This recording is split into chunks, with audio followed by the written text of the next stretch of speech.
Today on MTG Unpacked we'll be going through how I did at the Rivals of Ixalan Prerelease.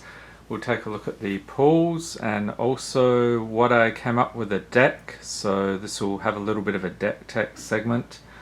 So without further ado, I didn't do the best on this. I went 1-3 and the only reason I got that one win was because of a bye. I won a few individual games, which was good when it went off. And we get a white spin down.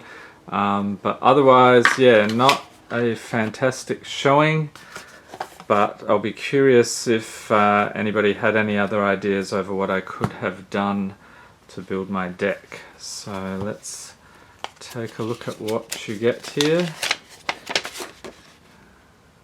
So, 4 great nations battle for dominion over the golden city. The victor shall claim the immortal sun and with it the power to shape worlds. So they give you a few tips here. Exactly 40 cards. I actually ended up going a bit over because I splashed in some blue. But yeah, I had to side things out. We have 17-18 lands and 15-18 creatures, 5 to 8 non-creature spells. So some good tips here for newer players, which I pretty much ignored, I think, to my detriment. We have a divider. Alright, so I'm going to go through, let's do this in a couple of different piles here. So these are all the cards that did not make it into my deck. And I've sorted them by colour and by cost and type. So we have Snubhorn Sentry, Sun Sentinel, 2 of those, Adanto Vanguard, Legion Conquistador, Territorial Hammerskull, Paladin of the Bloodstained, Sanguine Glorifier, Bishop of Binding, Shining Erosaur. So that was our white cards. We move on to Fathom Fleet Border. Just one of those. What you'll notice, I actually did a red, black and a splash of blue deck. So you won't find too many of those cards in here. I'll go through those in a minute. Green, we have Swift Warden, Orazka Frillback, Jungleborn Pioneer, Jadecraft Artisan, Knight of the Stampede, Overgrown Armasaur, Spike-tailed Ceratops. So that was green. We have some good dinos there. Silvergill Adept. Onto blue. Sworn Guardian. Headwater Sentries. Herald of Secret Streams. Riverwise Augur. Spire Winder. Soul of the Rapids. And that one, actually, he had flying and hexproof. I was thinking about putting him in, but he didn't make the cut. Gleaming Barrier, Elaborate Fire Cannon, Hierophant's Chalice, and these are all like artifacts we're moving on to. Orazka Relic, Gilded Sentinel, and onto the sorceries here. We have Legion's Judgment in white, Call to the Feast, that's white and black. Onto black, Moment of Craving, Gruesome Fate, Costly Plunder, another Gruesome Fate there, Reaver Ambush, and I think, actually before I forget this Gruesome Fate was a foil. Reaver Ambush, Impale, Mastermind's Acquisition, and Spreading Rot. Okay, so that was our black instants and sorceries. And moving on to the rest of the pile here, we get Sure Strike. So this is red. Fire Cannon Blast. Just 2 of those. You'll see I put a few others in my deck. Thunderherd Migration for green. So 2 of those. Naturalize. Plummet.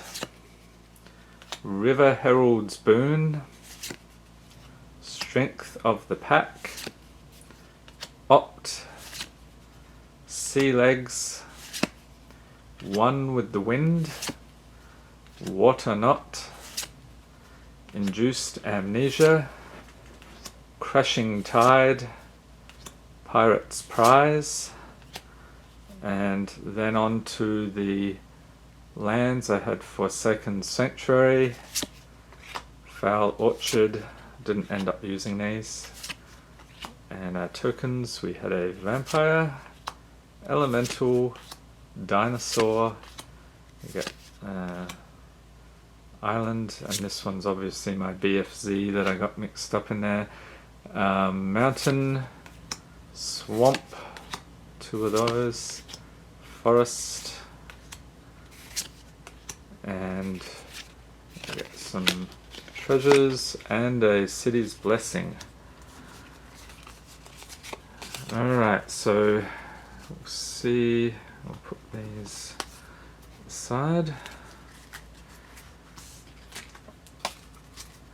Alright, so the main deck tech portion.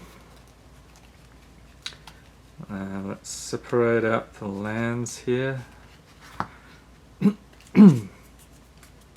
So my main reasoning, I didn't do it in the initial version, but then I decided it would be a good idea because I thought this card was really nice. So we have a Protean Raider.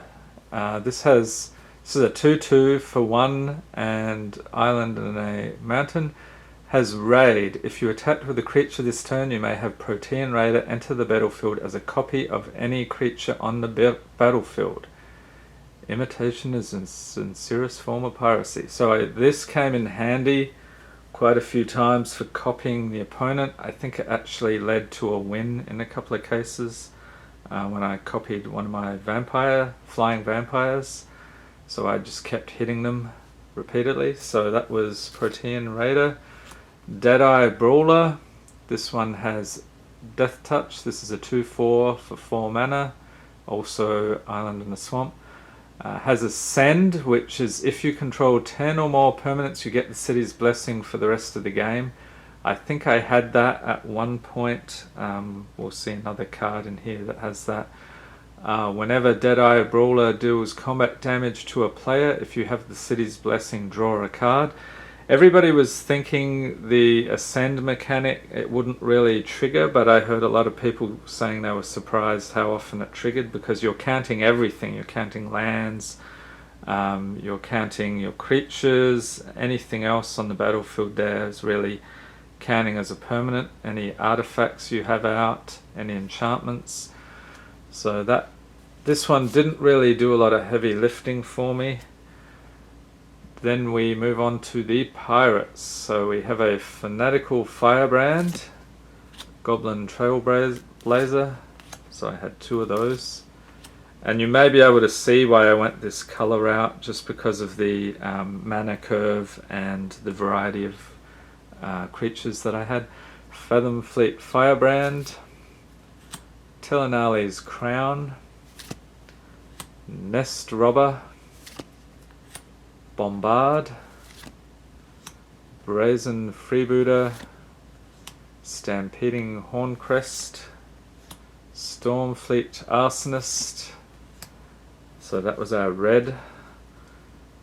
We get a Grasping Scoundrel, Skittering Heartstopper, Blood Crazed Paladin, Heartless Pillage is a sorcery, Fathom Fleet Border.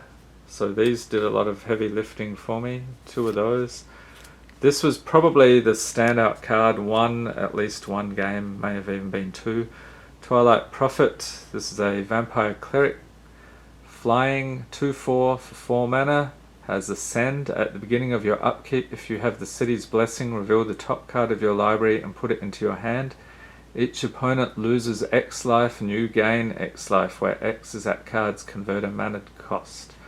So that seemed pretty decent. The Ascend didn't help me as much as just having a flying creature, because it seems like in pre-release flying, if you can get a few of those flying creatures, There's not often a lot the opponent can do unless they were lucky enough to get some flying creatures. We get a Pitiless Plunderer. Artifact I had was a Strider Harness. This was pretty good. Pillar of Origins for mana fixing. Bombard. Reaver Ambush. And Recover. This was also helpful. Return target creature card from your graveyard to your hand and draw a card. So this came up quite a few times. So let's have a look at the creatures. So we had 2, 3, 4, 5, 6, 7, 8, 9, 10, 11, 12, 13, 14, 15, 16, 17. I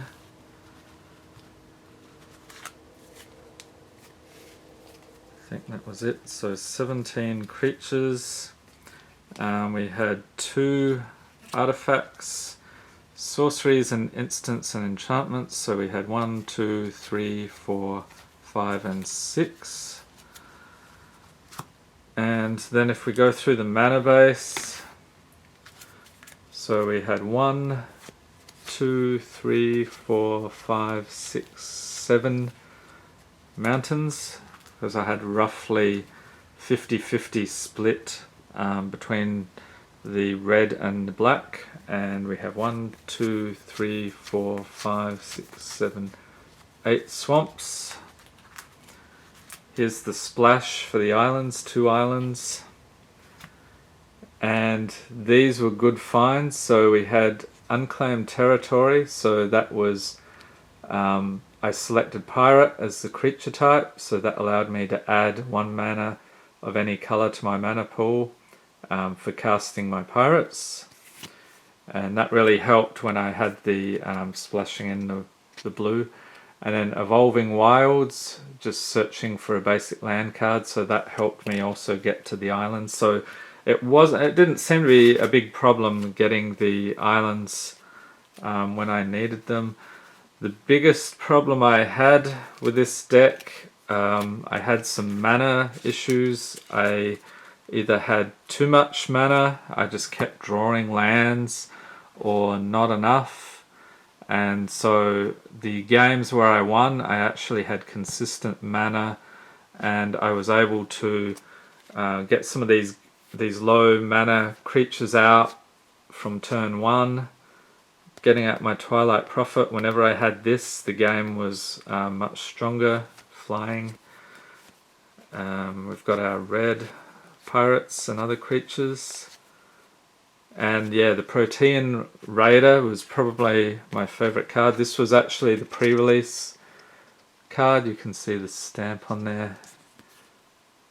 13th, 14th January 2018, foil.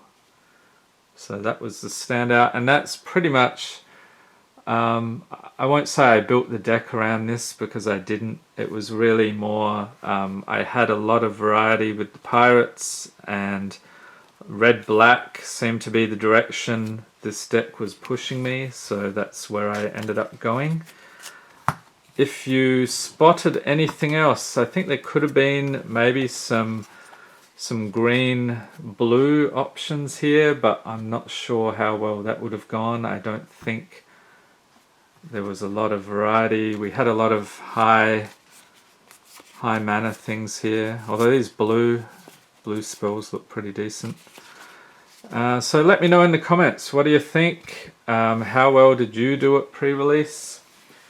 I'm actually going to be opening a bunch more of these on the channel. Unfortunately, the local game store was pretty much sold out. They ended up having 50 people total over the Friday night at midnight or the 3 PM on Saturday. So I went to the Saturday one. Was a bit pooped out after F&M. That ended up going till midnight. So yeah, look for those in future videos, and if you enjoyed this video, please give it a thumbs up, hit the subscribe button for more Magic the Gathering unboxings, and tap the notification bell to be notified whenever new videos come out, and have a great day.